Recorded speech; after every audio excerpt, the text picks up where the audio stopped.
प्रेम से बोलिए देवी माता की जय। छोटे मोटे कुइयाँ पताल खिड़े पानी, पताल खिड़े पानी, जेही चढ़ी देवी मैया भरथिन पानी, जेही चढ़ी देवी मैया भरथिन पानी, जेही चढ़ी।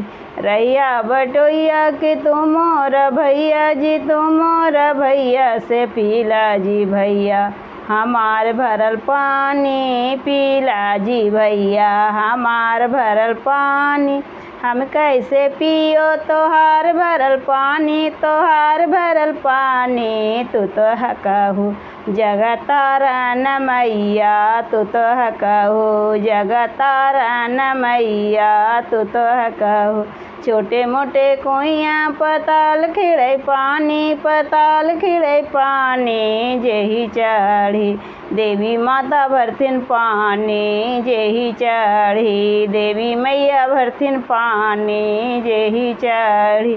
रैया बटोइया के तुमोर भैया जी, तुमोर भैया जी पीला जी भैया हमार भरल पानी, पीला जी भैया हमार भरल पानी।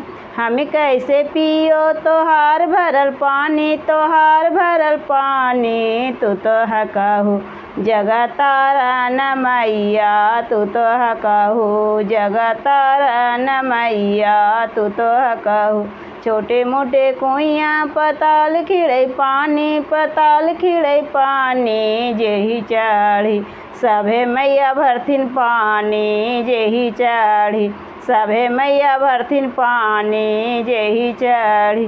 रैया बटोइया के तुमोर भैया जी, तुमोर भैया जी पीला जी भैया हमार भरल पानी, पीला जी भैया हमार भरल पानी। हम कैसे पियो तोहार भरल पानी, तोहार भरल पानी। तू तो हकहू जगतारन मैया, तू तो हकहू जगतारन मैया, तू तो हकहू।